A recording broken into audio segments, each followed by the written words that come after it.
किरात, भील, बिलाला, कायस्थ, यानी सुनार से लेके चमार तक, कायस्थ से लेके कहार तक, ये सारे ही नीच है, ये पिछले जन्म के पापी है। इन्होंने 84 लाख योनियों में गड़बड़ की थी, उसकी सजा भोगने के लिए तुम भारत में पैदा हुए हो। इंग्लैंड, अमेरिका, जर्मनी, जापान, रूस, फ्रांस में ना तो ब्राह्मण है, ना क्षत्रिय, ना वैश्य, ना कोई नाई धोबी कुमार है, वहां सब लोग गड्ढमड्ढे, सब भाईचारे से रहता है। वहां पे भगवान ने ऊंची नीची पेड़ी नहीं बनाई। भगवान को बस चले तो सिर्फ भारत में चले। हेलो, भगवान की दादागिरी चली तो यही चली। आगे व्यास स्मृति में लिखा है, आविरा कुरुणा लोद्रा केवर्ता चना पिता पंचशूद्रो प्रशंसता षष्ठो विदुष सेवका। आबिरा ने अहीर, गुजर, गौली, धनगर, पार, यादव, आबिरा कुर्मणा, कुर्मी, पटेल, पाटीदार, आबिरा कुर्मा लोद्रा, लोधी, लवंसी, आबिरा कुर्मा लोद्रा, केवरता, केवट, भोई, बाथम, चाना पिता और नाई, ये 5 शूद्रों की प्रशंसनीय जातियां हैं। अगर छठी जाति भी प्रशंसा प्राप्त करना चाहती है तो ब्राह्मण, क्षत्रिय के वैश्य के सामने औंधा होकर के गिर पड़े, दंडवत प्रणाम करो। और गुरुजी आए तो उनका चरण धो धो करके कादल लापियो, इससे तुम्हारा अगला जन्म सुधर जाएगा। यह आरक्षण व्यवस्था इस देश में सदियों से चली आ रही है। ब्राह्मण गुप्त संहिता में लिखा है, लोदास गणस गजपास गाछी अदमा वसुद्रायादि निवासी। लोधी, लवंसी, गणस्य, गाडरी, गुजर, गौली, लोदस्य, गणस, कस्पस्य, कश्यप, कहार, काची, ये अधम, नीच और इस देश के मूल निवासी है। ये इस देश का शास्त्र कहता है। और जो जिस जाति में पैदा हुआ है उसका वही आरक्षण है। आप सरपंच नहीं बन सकते, आप प्रधानमंत्री नहीं बन सकते, आप राष्ट्रपति नहीं बन सकते, आप चुनाव नहीं लड़ सकते। आप रामायण उठा के देख लो, गीता उठा के देख लो, वेद उठा के देख लो, पुराण उठा के देख लो। है मेरे नाई भाई, गुजर भाई, तेली भाई, तमोली भाई, पूछना किसी पंडित जी से कि राम के जमाने में हमारे कितने कैबिनेट मंत्री थे, कृष्ण के जमाने में हमारे कितने सरपंच थे, 24 अवतार ने हमारे लिए कौन सी यूनिवर्सिटियां खोली थी, हमारे समाज के कितने डॉक्टर, इंजीनियर, वकील बनाए। जरा 18 पुराण को खंगाल के देखो। आपका सिर्फ भैंस चराने में, भैंस पालने में, भटे टमाटर उगाने में, मालिश और पालिश करने में आरक्षण दिया था इस देश के पाखंडियों ने, इस देश के देवी देवताओं ने, इस देश के 24 अवतार ने, 33 करोड़ देवता ने गुलामी की जंजीरें आपको पकड़ा दी थी। उसी को धर्म कहा गया कि यही धर्म है। हेलो, जब आप गुलामी करते थे तो धर्म था। जब आप पैंट शर्ट पहनने लग गए, मास्टर बन गए, पटवारी बन गए, डॉक्टर बन गए, इंजीनियर बन गए, सांसद बन गए, वकील बन गए, तो कलयुग आ गया। अब कलयुग चल रही है। हेलो, इस देश में कलयुग चल रहा है। विचार कीजिए, चिंतन कीजिए, गौर कीजिए। 33 करोड़ देवता के पास मोबाइल फोन नहीं था, फेसबुक नहीं था, व्हाट्सएप नहीं था, अरे सवारी भी नहीं थी दादा। विचार कीजिए, चिंतन कीजिए। कोई मुर्गे पे बैठा, कोई गधे पे बैठा, कोई गरुड़ पे बैठा, कोई काय पे बैठा। अरे तुम एक सवारी का आविष्कार नहीं कर पाए। आप कहते हो कि ब्राह्मण ही ज्ञानी है, तो भैया ज्ञानी है तो आपने आविष्कार कौन सा किया? अरे सारी दुनिया बैलगाड़ी में थी। एक लुहार के लड़के ने अपना दिमाग चलाया इंग्लैंड में, और उसने देखा कि भगोनी की जो दाल उबल रही है और ढक्कन भड़बड़ कर रहा है, अगर इसको एक बेहतरीन यंत्र बना दिया जाए तो दुनिया बैलगाड़ी से निकाल करके रेलगाड़ी में आ जाएगी। ये एक सुतार के लड़के, लुहार के लड़के के दिमाग का कमाल है। सज्जनों, ऐसी बात नहीं है कि हमारे सोंदिया भाई, गुजर भाई, अंजना भाई, कुमावत भाई ये अकलमंद नहीं है। ये अकलमंद हो सकते हैं, ये ज्ञानी हो सकते हैं, लेकिन इनको ज्ञानी बनने ही नहीं दिया गया, इनको पढ़ाया नहीं गया। आज मुसलमान की मस्जिद में जाकर के देखना, जाके देखना, वहां का मौलवी अपने बच्चों को कुरान और हदीस को हिफ्ज करवाता है, पढ़ाता है, अरबी फारसी पढ़ाता है, उर्दू पढ़ाता है। मैं पूछना चाहता हूं, एक गुजर का गांव है पूरा, एक सोंदिया का गांव है, एक अंजना का गांव है, एक कुमावत का गांव है, उसमें मंदिर है, वहां का पुजारी क्यों नहीं पढ़ाता है? चलो चमार बड़ी भील बागरी से तो अबड़ा है तुम्हारो भगवान, मत पढ़ाओ, अनके पिछड़ा वर्ग से तो नहीं अबड़ा है, अनके पढ़ा दो, गुजर के पढ़ा दो। पर जिस दिन गुजर अकलबंद हो गया, दांगी अकलबंद हो गया, सोंदिया हो गया, कुमावत हो गया, तो फिर इस देश में ज्यादा कलयुग आ जाएगा। अभी तो कम आयो, घोर कलयुग आ जाएगा, क्योंकि ज्ञानी आदमी खतरनाक होता है। ज्ञानी आदमी संसार में सबसे ज्यादा खतरनाक होता है। इसलिए भारत के पाखंडियों ने लिखा, स्त्री शूद्रो न धीमताम, स्त्री और शूद्र को विद्या मत दो। क्योंकि कम अकल से कहीं को भी काम करवा सको, कम अकल के कहीं भी कथा पुराण सुनाओ। एक देवता के 10 हाथ था, दूसरा के 20 हाथ था, तीसरा के 50 हाथ था, तो एक के 1000 हाथ था। तो जो गमना गमचारेगा भी मानेगा। कोई मटका से पैदा हो, कोई मुंडा से पैदा हो, कोई कान से पैदा हो, कोई हिरणी से पैदा हुआ। ऐसी जो कथा है, इन कथाओं को कब मानोगे? जब ढांडा रोगा, गमना रोगा, गमचा रोगा, अनपढ़ रोगा। पढ़े लिखे हो जाएगा तो आदमी तर्क करेगा, चिंतन करेगा, मनन करेगा, विचार करेगा। इसलिए इस देश की जनता को गमना और गमचा रखा गया। आज बहुत सारे लोग कहते हैं सब आरक्षण गलत है, आरक्षण आर्थिक आधार पर होना चाहिए। अरे सदियों से जो तुमने आरक्षण बनाया, इससे देश कैसे बर्बाद हुआ वो मैं बता दूं आपको। जब ब्राह्मण ही पढ़ा लिखा था तो उसने छत्री को भी ढंग से नहीं पढ़ाया, क्योंकि छत्री भी अकलमंद हो गया तो अपना छत्री पर खेड़ देखो। हेलो, जब बुद्ध नाम का छत्री ज्ञानी हुआ, उसने अपना अलग धर्म बना लिया। जब महावीर नाम का ज्ञानी हुआ छत्री, उसने अपना जैन धर्म बना लिया। जब कबीर नाम का ज्ञानी हुआ तो उसने अपना अलग पंथ बनाया। भारत में जब जब कोई ज्ञानी हुआ है SC ST OBC में, या छत्री भी ज्ञानी बनेगा तो वो अपना अलग सिस्टम बनाएगा। क्यों?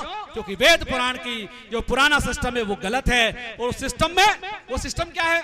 भगवान ने ऊंची नीची पेड़ी बनाई है, सब अपनी पेड़ी पे बैठा रहो, जूता खाता रहो, जूता देता रहो, इससे अगला जन्म सुधर जाएगा।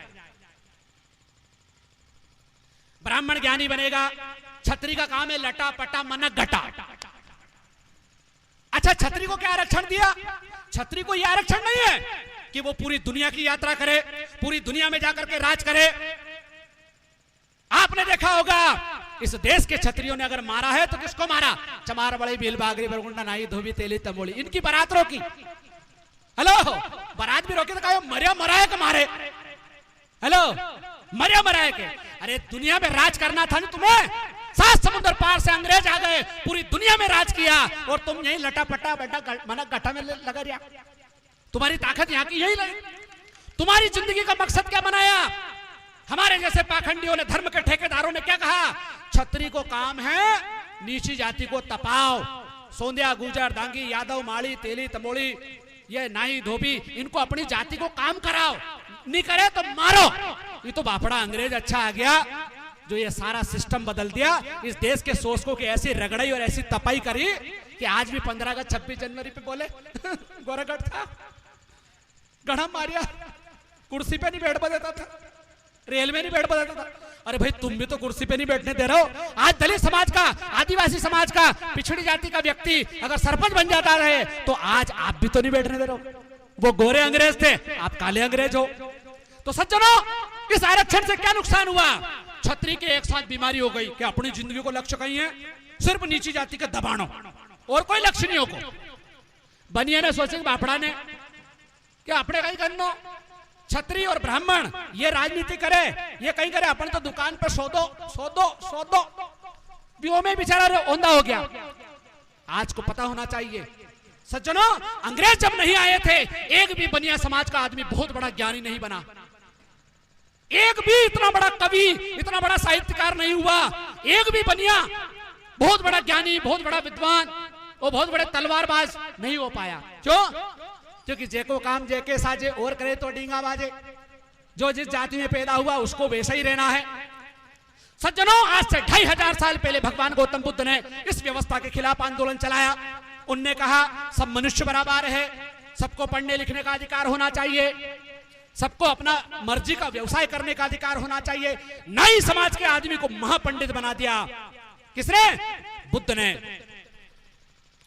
सुजाता नाम के अहिर समाज की, गुर्जर समाज की लड़की ने उनको खीर खिलाई और उनको बुद्धत्व की प्राप्ति हुई। और बुद्धत्व की प्राप्ति में यह हुआ कि सब मनुष्य समान है और सबको अपनी मर्जी रुचि के हिसाब से इस जन्म में विकास करने का अधिकार है। स्वामी विवेकानंद अपने प्रवचन में कहते हैं, जो धर्म यह कहता है कि तुम्हारा अगले जन्म में तुम्हें अधिकार मिलेंगे, अगले जन्म में रोटी मिलेगी, अगले जन्म में तुम्हारा उद्धार होगा, वो धर्म नहीं अधर्म है।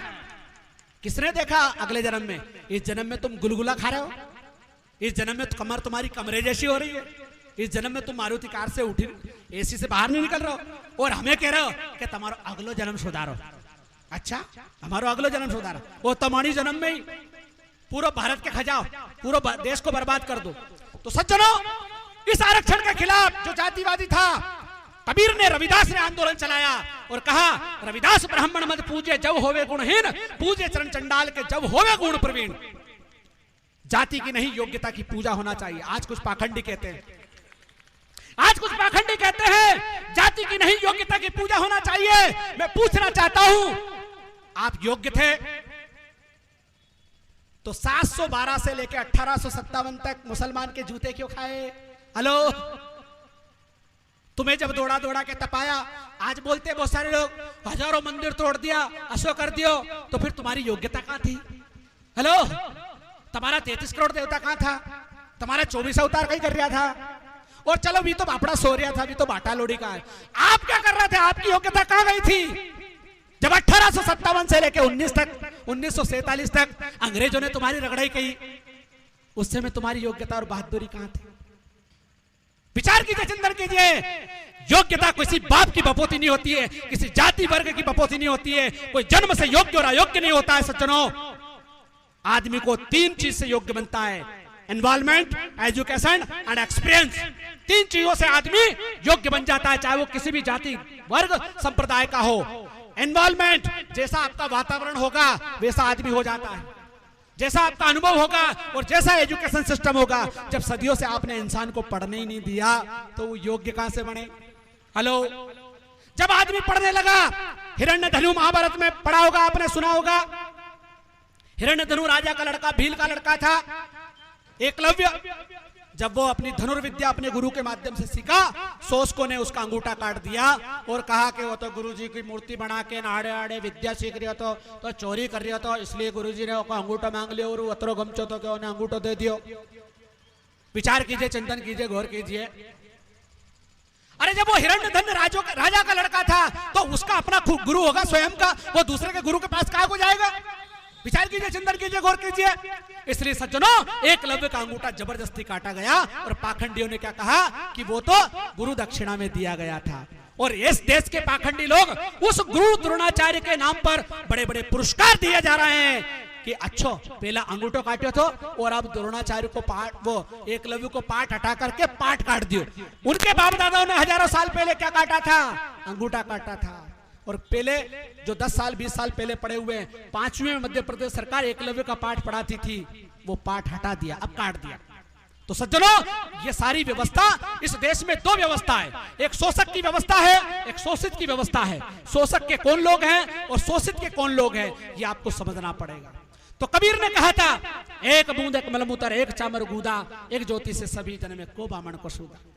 एक बूंद, जिस माता पिता के रजवीर से ब्राह्मण क्षत्रिय वैश्य पैदा होते हैं, उसी से सुनार से लेकर चमार तक, कायस्थ से लेकर कहार पैदा होते हैं। 9 महीने में आप पैदा होते हैं, 9 महीने में हम पैदा होते हैं। अरे जहां से तुम खाते हो वहीं से हम खाते हैं, जहां से तुम निकालते हो वहीं से हम निकालते हैं। तो फिर ऊंची नीची पेड़ी कैसे? हेलो, थोड़ा हाउ कर दीजिए, विचार कीजिए, चिंतन कीजिए। कबीर कितनी बड़ी बात कहते हैं, कितनी बड़ी बात कहते हैं। एक बूंद एक मलमूत्र एक चामर गूदा और एक ज्योति से सभी जन में को बामण को सूदा। अरे मलमूत्र से भी जाति का पता चल जाता है। यो बकरी की मेंढगी है, ये ऊंट की लीद है, ये कुत्ते ने बिगाड़ा है। लेकिन एक गांव में अगर सभी जातियों के लोग खाड़ बिगाड़ के आ जाए, रोड बिगाड़ के आ जाए, तो पता नहीं चलेगा कि ये ठाकुर साहब का है कि पंडित जी का है कि पंडितानी का है कि